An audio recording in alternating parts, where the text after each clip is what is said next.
Hello everyone. आज के इस वीडियो में डिस्कस करेंगे कि कंडीशंस एंड वारंटीज़ कितने टाइप्स की होती है and implied conditions and implied warranties को डिटेल में डिस्कस करेंगे। So let's start the video. पहले बात करते हैं काइंड्स ऑफ कंडीशंस या वारंटीज़ की। तो देखिए, कंडीशंस एंड वारंटीज़ जो होती हैं ये दो टाइप्स की होती है, एक्सप्रेस कंडीशंस एंड वारंटीज़ या फिर implied conditions and warranties. Express वो होती हैं जो कि हमने यानी कि बायर और सेलर ने एक्सप्रेस कर दिया ईदर थ्रू रिटन वर्ड्स और स्पोकन वर्ड्स, या तो बता के या फिर लिखकर कॉन्ट्रैक्ट में बता दिया कि हमारे कॉन्ट्रैक्ट ऑफ सेल में ये कंडीशंस या ये वारंटीज़ होनी चाहिए। तो जैसा कि मैंने पहले भी एग्जांपल दिया था कि अगर कोई बायर वॉच परचेज करने जाता है और उसने बोला कि सर मुझे ऐसी वॉच चाहिए जो कि वाटर प्रूफ हो, तो यानी कि उसकी कंडीशन है जो कि उसने एक्सप्रेस कर दी कि कॉन्ट्रैक्ट ऑफ सेल में ये वाली कंडीशन तो होनी ही चाहिए। सो this is an express condition.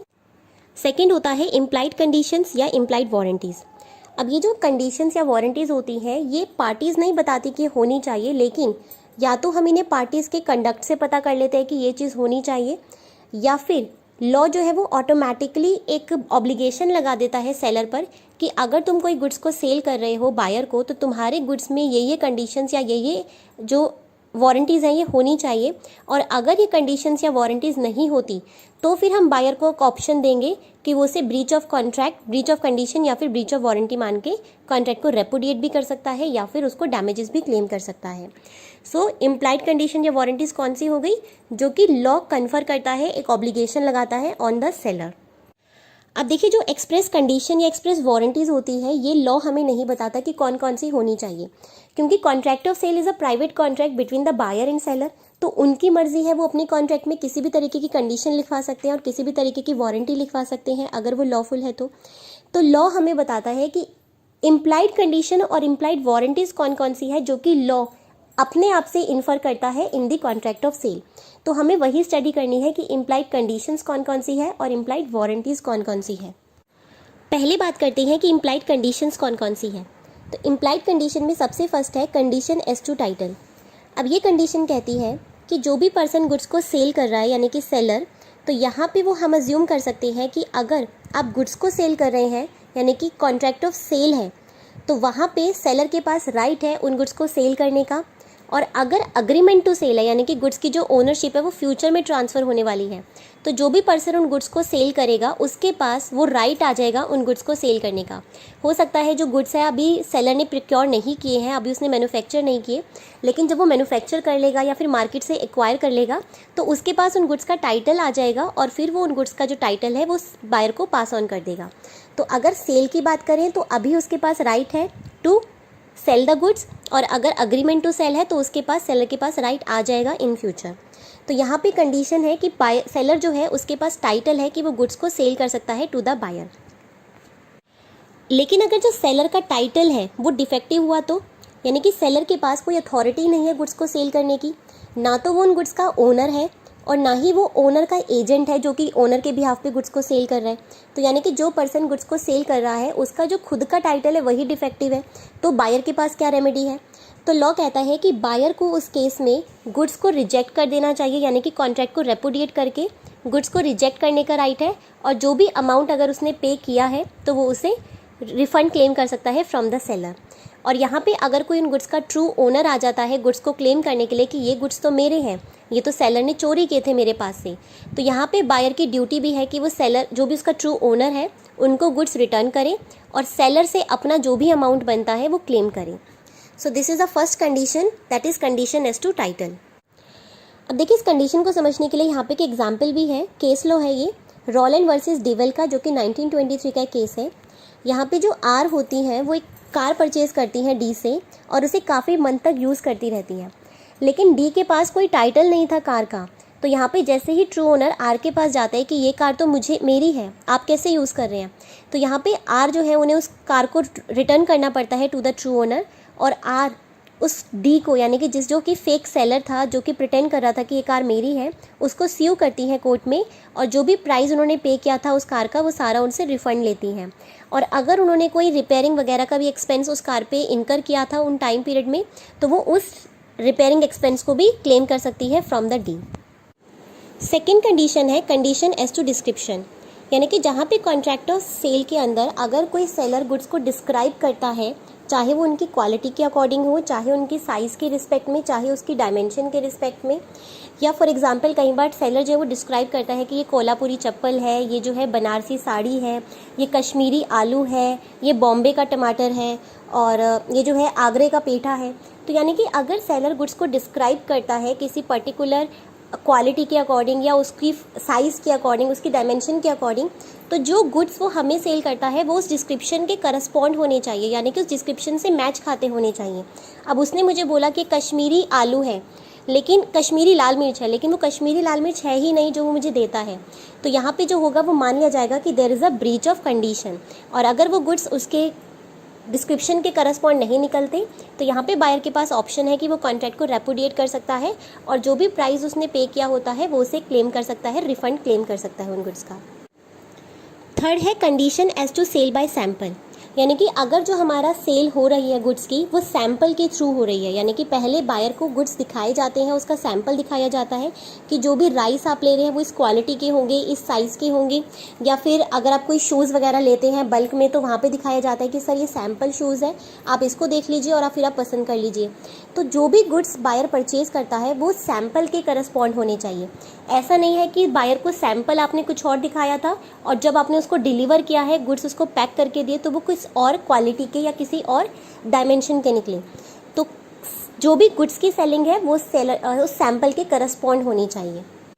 अब इसी पॉइंट में एक चीज़ और कही जाती है कि जो बायर है, सेलर को इसको एक रीज़नेबल अपॉर्चुनिटी देनी है कि वो अपने जो गुड्स उसने परचेज़ किए हैं उनको वो कंपेयर कर सके जो भी सैंपल था उसके साथ। यानी कि आपने उसको एक अपॉर्चुनिटी देनी है कि देख लो भैया, जो सैंपल मैंने आपको दिखाया था और जो गुड्स मैं आपको दे रहा हूँ वो दोनों सेम है कि नहीं है। तो यहाँ पे सेलर को उसको एक अपॉर्चुनिटी देनी है, और जो गुड्स वो सेल कर रहा है उनमें कोई हिडन डिफेक्ट नहीं होना चाहिए, यानी कि उनमें कोई लेटेंट डिफेक्ट नहीं होना चाहिए। तो कई बार सैंपल में तो कोई डिफेक्ट नहीं होता, लेकिन जो गुड्स पैक करके हमें दिए जाते हैं उन गुड्स में कोई छुपा हुआ एक ऐसा डिफेक्ट होता है,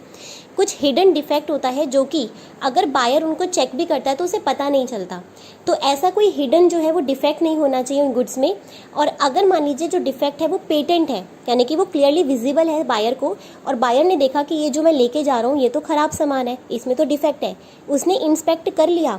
लेकिन फिर भी बायर उन गुड्स को एक्सेप्ट कर रहा है, तो फिर यहाँ पे कोई भी ब्रीच ऑफ कंडीशन नहीं माना जाएगा, क्योंकि बायर जानबूझ के वो डिफेक्टिव जो सामान है उसको अपनी मर्जी से लेके जा रहा है। तो फिर बाद में आके वो ये नहीं कह सकता कि सर आपने जो है वो मुझे,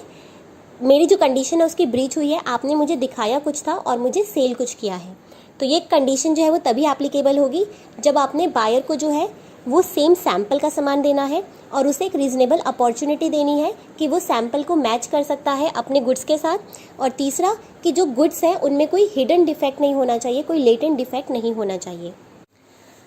नेक्स्ट है condition as to sale by sample as well as description, यानी कि जब सेलर गुड्स को सेल करता है डिस्क्रिप्शन के अकॉर्डिंग भी और सैंपल के अकॉर्डिंग भी। तो फॉर एग्जांपल सेलर ने बोला कि देखो ये मेरे पास जो है कश्मीरी लाल मिर्च है, तो उसने मुझे गुड्स को कैसे डिस्क्राइब किया कि ये कश्मीरी लाल मिर्च है, और उसने मुझे सैंपल दिखाया किसी और चीज़ का, यानी कि जब वो मुझे लाल मिर्च का सैंपल दिखा रहा है तो उसने मुझे किसी और चीज़ का सैंपल दिखाया। अब जब उसने मुझे गुड्स पैक करके दिए तो वो सैंपल से तो मेल खाते, यानी कि they correspond to the sample, sample के जैसे ही गुड्स है वो, लेकिन जो उसने डिस्क्राइब किया था वो उसके अकॉर्डिंग तो नहीं है। अब उसने मुझे कश्मीरी लाल मिर्च बोल के दिखाया था, लेकिन वो कश्मीरी लाल मिर्च तो नहीं है। तो यानी कि यहाँ पे जो है हमारी ब्रीच हो जाएगी कंडीशन, और बायर उन गुड्स को रिजेक्ट कर सकता है और अपना प्राइस क्लेम कर सकता है। तो जो भी गुड्स बायर परचेज करता है वो सैंपल के अकॉर्डिंग भी होने चाहिए और डिस्क्रिप्शन के अकॉर्डिंग भी होना चाहिए। नेक्स्ट कंडीशन है कंडीशन एज टू फिटनेस और क्वालिटी, यानी कि अगर कोई बायर किन्हीं गुड्स को परचेज़ करता है तो यहाँ पे लॉ कहता है कि हमारी तरफ से ऐसी कोई कंडीशन नहीं है कि वो गुड्स बायर की रिक्वायरमेंट को सूट करेंगे। जिस पर्पज़ के लिए उसने उन गुड्स को परचेज़ किया है, क्या वो गुड्स उस पर्टिकुलर पर्पज़ को सेटिस्फाई करेंगे कि नहीं करेंगे, ऐसी कोई इम्प्लाइड कंडीशन हम सेलर के ऊपर नहीं लगाते। यानी कि यहाँ पर जो लॉ एप्लीकेबल होता है, जो प्रिंसिपल लगता है, that is the cavity emptor, जिसका मतलब होता है लेट द बायर बिवेयर। यानी कि जब कोई बायर गुड्स को परचेज़ करता है तो उसे अपने खुद स्किल एंड नॉलेज, अपना जजमेंट यूज़ करना चाहिए कि क्या जो गुड्स वो परचेज़ कर रहा है वो उस पर्पज़ को सेटिस्फाई करेंगे जिनके लिए गुड्स को लिया जा रहा है। तो यहाँ पे कोई भी इम्प्लाइड कंडीशन नहीं होती है सेलर के ऊपर एज टू द फिटनेस और क्वालिटी। लेकिन लॉ कहता है कि अगर 3 कंडीशन सेटिस्फाई होती है तो फिर हम यहाँ पे सेलर के ऊपर एक इम्प्लाइड कंडीशन लगा देंगे कि क्या जो गुड्स बायर लेके जा रहा है वो गुड्स उसके पर्टिकुलर पर्पस को फिट करते हैं कि नहीं करते। तो उसमें से सबसे पहली कंडीशन है जहाँ पे बायर ने एक्सप्रेसली या फिर इम्प्लाइडली अपना जो पर्पस है गुड्स को परचेज करने का वो सेलर को बताया है। यानी कि फर्स्ट कंडीशन है कि purpose is known to the seller. Second है जहाँ पे बायर ने सेलर के जजमेंट और स्किल पे रिलाई किया है। यानी कि सेलर जब खुद बोलता है कि सर मेरी गारंटी आप लेके जाओ, मैं बता रहा हूँ आपको बहुत अच्छा प्रोडक्ट है। यानी कि जहाँ पे बायर ने खुद अपना नॉलेज यूज़ नहीं किया लेकिन सेलर के नॉलेज एंड स्किल पे जो है वो रिलाई किया है। और थर्ड कंडीशन है जहाँ पे जो गुड्स हैं मतलब जो बायर जिन गुड्स को परचेज कर रहा है उन्हीं गुड्स में जो सेलर है वो डील करता है, या तो वो उन गुड्स का मैन्युफैक्चरर है या फिर वो उनका ट्रेडर है। तो सेलर जो है वो उन गुड्स में डील करना होना चाहिए। तो अगर ये तीनों कंडीशन सेटिस्फाई होती है तो फिर यहाँ पे हम सेलर के ऊपर इम्प्लाइड कंडीशन लगा देंगे कि अगर वो पर्पस मतलब अगर वो गुड्स जो है वो बायर को सेटिस्फाई नहीं करते, उसकी कंडीशंस को सेटिस्फाई नहीं करते, तो फिर यहाँ पे ब्रीच ऑफ कंडीशन माना जाएगा। लेकिन अगर जो गुड्स हैं वो सिर्फ एक ही पर्पस के लिए यूज़ होते हैं तो फिर लोग कहता है कि यहाँ पे बायर को बताने की ज़रूरत नहीं है कि वो किस पर्पस के लिए गुड्स को लेना चाहता है। तो पर्पस जो है वो ऑटोमेटिकली वही होगा जिसके लिए वो यूज़ होते हैं। तो अगर गुड्स एक ही पर्पस के लिए यूज़ होते हैं तो यहाँ पे जो हमारी फर्स्ट कंडीशन है कि बायर सेलर को पर्पस बताएगा, तो ये वाली कंडीशन एप्लीकेबल नहीं होगी क्योंकि purpose is already known to the seller. अब देखिए यहाँ पे केस लॉ आता है प्रीस्ट वर्सेस लास्ट का। तो यहाँ पे क्या होता है कि एक पर्सन होता है जो कि केमिस्ट शॉप पे जाता है और बोलता है कि सर मुझे ना एक हॉट वाटर बॉटल दिखाइए। तो केमिस्ट उसे एक अमेरिकन की रबड़ बॉटल दिखाता है और कहता है कि सर ये जो है ना इसमें बॉइलिंग वाटर नहीं रुकता लेकिन इसमें हॉट वाटर के लिए बहुत अच्छी बॉटल है। अब ए उस बॉटल को परचेज कर लेता है और कुछ दिन बाद जब उसकी वाइफ उस बॉटल को यूज़ करती है तो वो बर्स्ट हो जाती है, यानी कि बॉटल फट जाती है। अब जब वो बॉटल फट जाती है तो उसकी जो वाइफ होती है उसे काफ़ी सारी इंजरी आ जाती है। तो यहाँ पे जो है जो सेलर है उसको पर्पस पता था कि जो बॉटल है वो तो एक ही पर्पस के लिए यूज़ होती है ना कि उसमें हॉट वाटर रखा जाए। तो purpose was already known to the seller और बायर ने सेलर के जजमेंट और स्किल पे जो था वो ट्रस्ट किया था, रिलाई किया था। और जो केमिस्ट है वो उस बॉटल्स में डील भी करता है। तो क्योंकि हमारी तीनों कंडीशन जो है वो सेटिस्फाई हो रही है तो यहाँ पे जो सेलर है तो यहाँ पे इम्प्लाइड कंडीशन सेलर के ऊपर एप्लीकेबल हो जाएगी कि जो गुड्स उसने दिए हैं बायर को वो उस बायर के पर्टिकुलर पर्पस को फुलफिल होने चाहिए, उसको सेटिस्फाई करने चाहिए। तो यहाँ पे सेलर विल बी रिस्पॉन्सिबल और बायर अपने कॉन्ट्रैक्ट को रेपुडिएट तो कर ही सकता है, साथ साथ जो भी इंजरी का लॉस या डैमेज हुआ है वो भी वो सेलर से क्लेम कर सकता है। अब देखिए कई बार क्या होता है कि जब बायर गुड्स को परचेज करता है तो वो किसी पर्टिकुलर ट्रेडमार्क या फिर पेटेंट नेम का परचेज करता है। यानी कि यहाँ पे बायर सेलर के जजमेंट को यूज़ नहीं कर रहा लेकिन वो कहता है कि मुझे इसी ब्रांड के गुड्स चाहिए। जैसे कि अगर हम सिलाई मशीन की बात करें, सुइंग मशीन की, तो वो कहता है उषा की चाहिए। मिक्सर ग्राइंडर की बात करें तो वो सुजाता की बात करता है। या फिर अगर हम बाइक की बात करें तो वो होंडा कहता है। तो यानी कि यहाँ पे बायर जो है वो सेलर के जजमेंट और उसके स्किल पे रिलाई नहीं कर रहा लेकिन वो खुद ही अपनी मर्जी से उन गुड्स को परचेज कर रहा है। तो अगर बायर अपनी मर्जी से किसी ब्रांड नेम को चूज़ करता है या किसी पर्टिकुलर पेटेंट नेम को चूज़ करता है तो फिर यहाँ पे ये वाली जो कंडीशन है फिटनेस वाली ये एप्लीकेबल नहीं है क्योंकि बायर ने अपना ही जजमेंट यूज़ किया है। उसने उस ब्रांड पे ट्रस्ट किया है, सेलर पे ट्रस्ट नहीं किया। उसने उस ब्रांड के ओनर पे ट्रस्ट किया है कि ये जो कंपनी है ये अच्छे प्रोडक्ट्स बनाती है। तो यहाँ पे कोई भी इम्प्लाइड कंडीशन नहीं है सेलर के ऊपर कि क्या वो पर्टिकुलर पर्पस को सेटिस्फाई करेंगे कि नहीं करेंगे। नेक्स्ट है कंडीशन एज टू मर्चेंटेबिलिटी।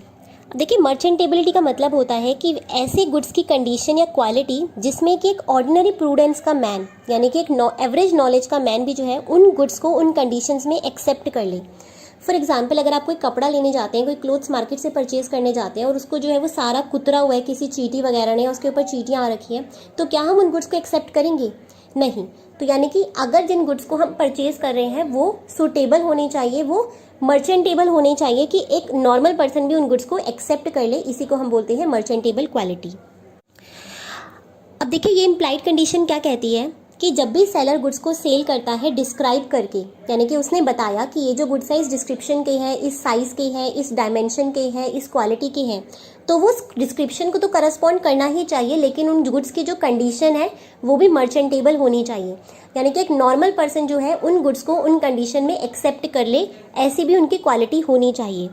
अब ये जो कंडीशन है ये तभी सेटिस्फाई होगी जब हमारी दो कंडीशन सेटिस्फाई होती हैं। पहला कि जो सेलर है वो उन गुड्स में डीलर होना चाहिए, या तो वो उनका मैन्युफैक्चरर हो, और अगर वो मैन्युफैक्चर नहीं करता तो वो उनमें ट्रेड करता हो, तो he should be a dealer.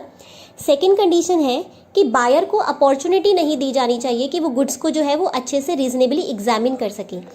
और अगर वो गुड्स को रीजनेबली एग्जामिन करता है तो उन गुड्स में कोई हिडन जो है वो डिफेक्ट नहीं होना चाहिए, यानी कि कोई लेटेंट डिफेक्ट नहीं होना चाहिए जो कि बायर को ऑर्डिनरी दिखे ना।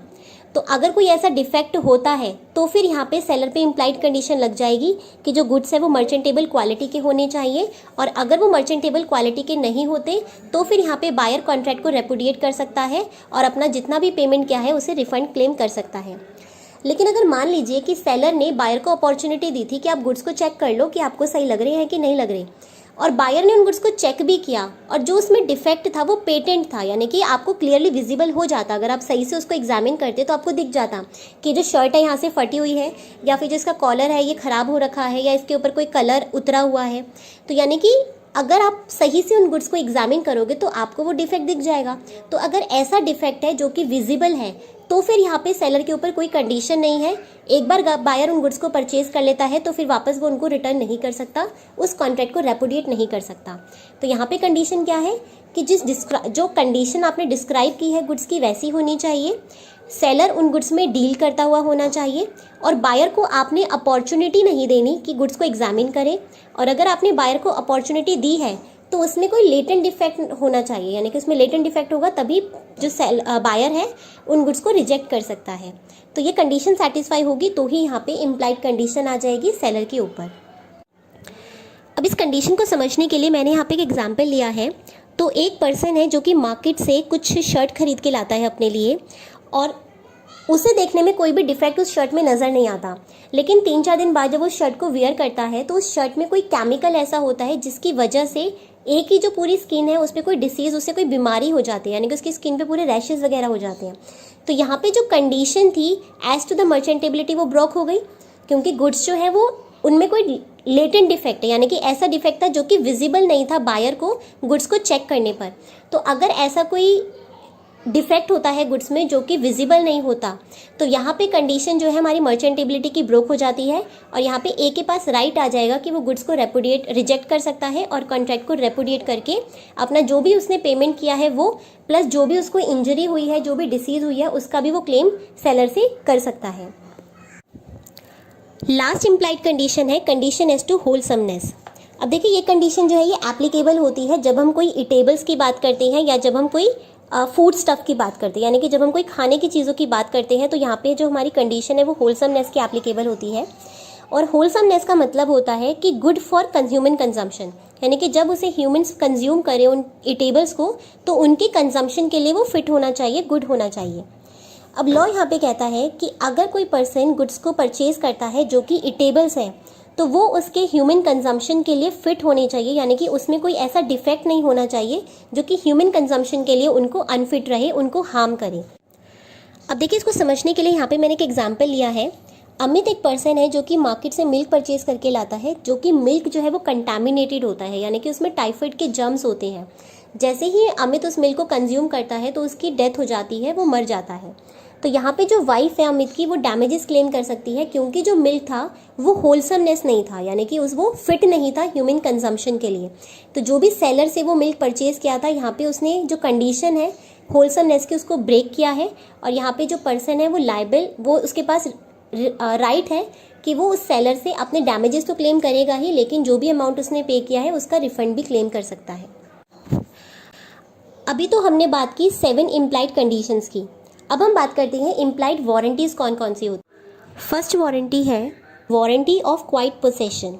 यानी कि लॉ कहता है कि अगर कोई भी पर्सन गुड्स को परचेज करता है तो यहाँ पे बायर के पास एक राइट है कि वो उसका क्वाइट पोसेशन जो है वो एंजॉय कर सके, यानी कि कोई भी पर्सन आके ये ना कहे कि ये गुड्स तो मेरे हैं। अगर आप कोई वॉशिंग मशीन परचेज करके लाते हैं, कंप्यूटर, लैपटॉप कुछ भी परचेज करके लाते हैं और कोई भी पर्सन आके ये क्लेम करे कि अरे ये गुड्स तो मेरे हैं, ये कार तो मेरी है, तुम्हारे पास कैसे आई,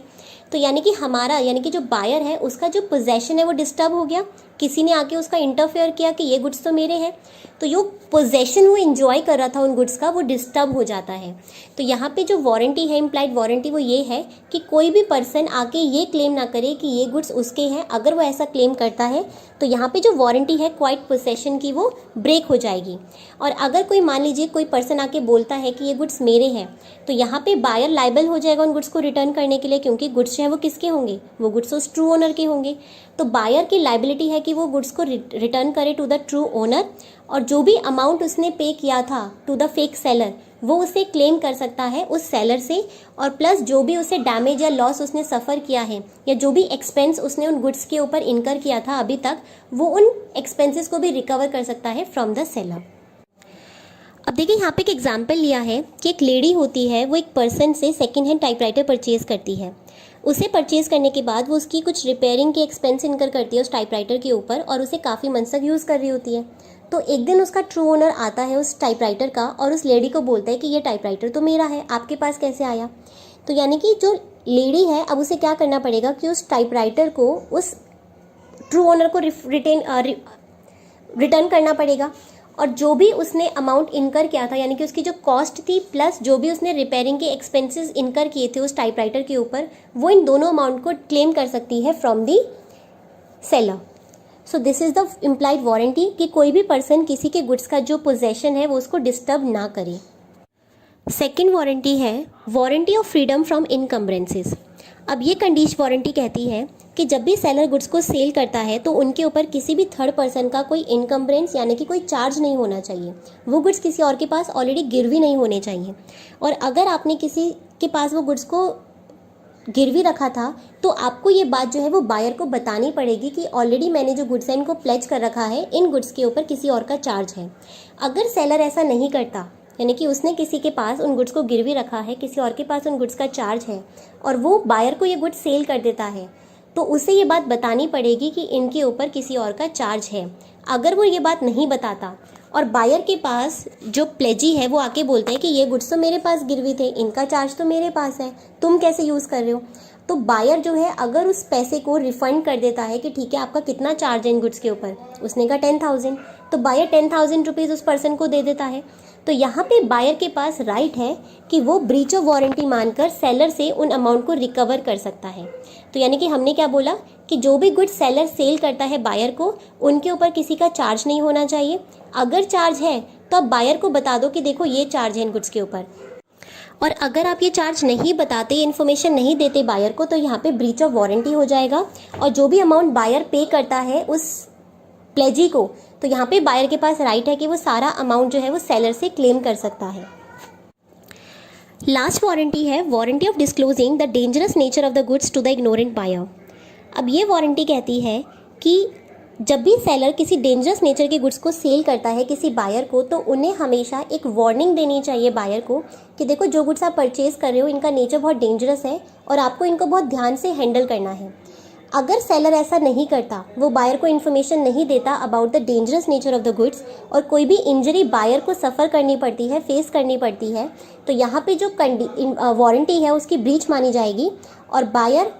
जो है वो सेलर को स्यू कर सकता है फॉर द डैमेजेस कि मुझे डैमेजेस पे करो जो भी मुझे इंजरी सफ़र करनी पड़ी है। तो सेलर की हमेशा कंडीशन रहे, इम्प्लाइड वारंटी रहेगी कि जब भी आप डेंजरस नेचर के गुड्स सेल करते हो तो हमेशा आपको एक जो है डिस्क्लेमर देना पड़ेगा, एक इंटीमेशन देना पड़ेगा बायर को उन डेंजरस नेचर के गुड्स का। So this was all about the implied conditions and the implied warranties.